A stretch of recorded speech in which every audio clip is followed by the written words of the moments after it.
As you begin this year pursuing client acquisition and the goals that you've established for yourself, it's important to understand that you should be generating the kinds of conversations that will have you be receiving yeses and nos.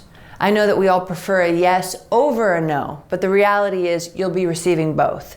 What I'd like to focus on here is how to ensure that that yes remains a yes and that the relationship stays as tight as possible and isn't tarnished due to a lack of communication. So when you receive a yes, most people, because they consider all the hard work already took place, happened on the front side, now I've got what I was wanting, so they can almost let down. There's a sort of victory lap that they engage in. And there is also a way that they begin to relate to that, like, well, of course, this is going to go as planned.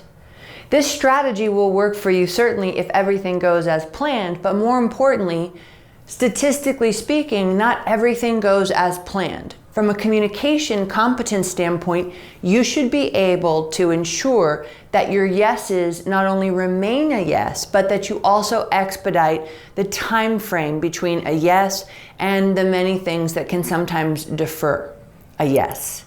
So when we take a look at receiving a yes, what are the highest performers doing with a yes?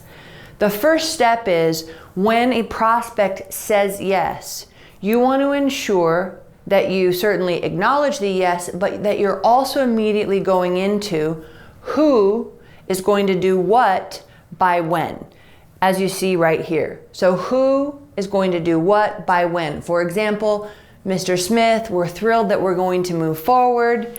What I'd like to take a look at now is in terms of next steps, let's take a look at you'll be returning the paperwork on Tuesday. That's wonderful. We'll be sending over the final items for you to review, and we'll get those to you by Wednesday at 1. That would be an example of who is going to do what by when.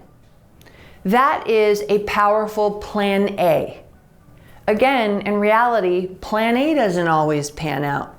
So this next tool is what we call a fail-safe.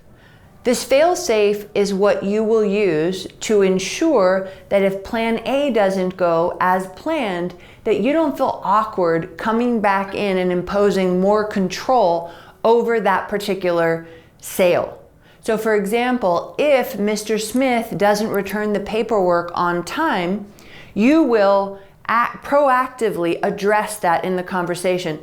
Mr. Smith, you've been incredibly conscientious. I have no reason to believe that you wouldn't return that paperwork by Tuesday at noon.